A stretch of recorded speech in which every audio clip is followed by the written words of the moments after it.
পুৱা 10 বজাত অনলাইনৰ জৰিয়তে ঘোষণা কৰা হ'ব মেট্ৰিকৰ ফলাফল।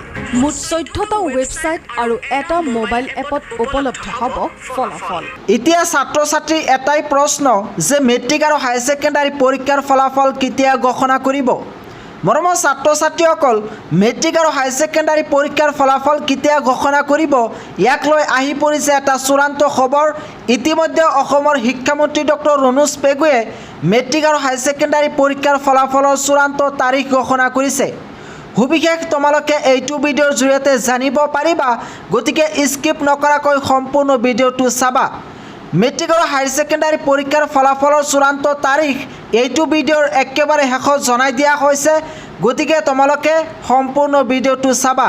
যেহেতু মেট্ৰিক আৰু হাই ছেকেণ্ডাৰী পৰীক্ষাৰ ফলাফল ঘোষণা কৰিব, এই মেট্ৰিক আৰু হাই ছেকেণ্ডাৰী পৰীক্ষাৰ ফলাফল কেনেকৈ একেবাৰে সহজ পদ্ধতিত তোমালোকে লাভ কৰিব পাৰিবা সেয়া জনাব বিচাৰিছোঁ।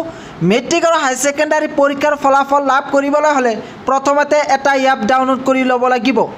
এইটো এপৰ জৰিয়তে একেবাৰে সহজ পদ্ধতিত আৰু সকলোতকৈ আগত তোমালোকে মেট্ৰিক আৰু হাই ছেকেণ্ডাৰী পৰীক্ষাৰ ফলাফল লাভ কৰিব পাৰিবা। এই এপটো ডাউনলোড কৰিবলৈ হ'লে প্ৰথমতে প্লে ষ্ট'ৰত যাব লাগিব।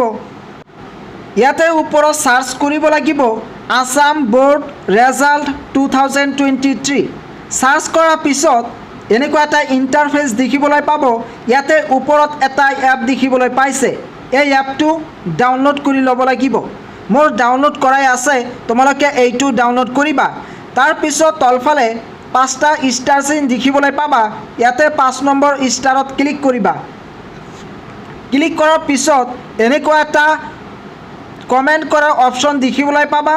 ইয়াতে কমেণ্ট কৰিবা আছাম বোৰ্ড ৰেজাল্ট 2023।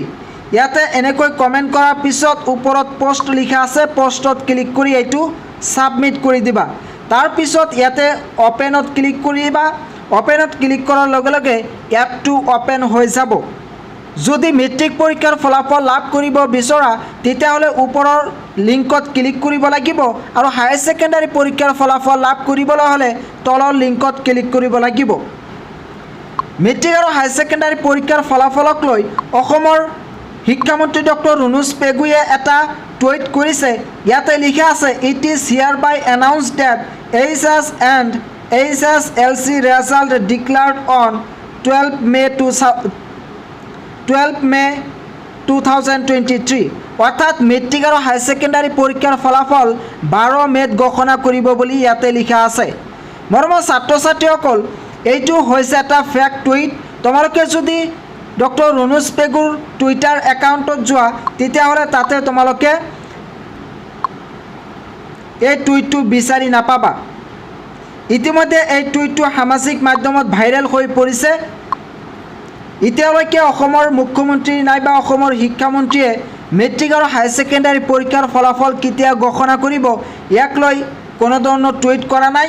এইটো হৈছে এটা ফেক টুইট। ইতিমধ্যে জানিব পৰা মতে মেট্ৰিক আৰু হাই ছেকেণ্ডাৰী পৰীক্ষাৰ ফলাফল 25ৰ পৰা 30 মে'ৰ ভিতৰত ঘোষণা কৰিব।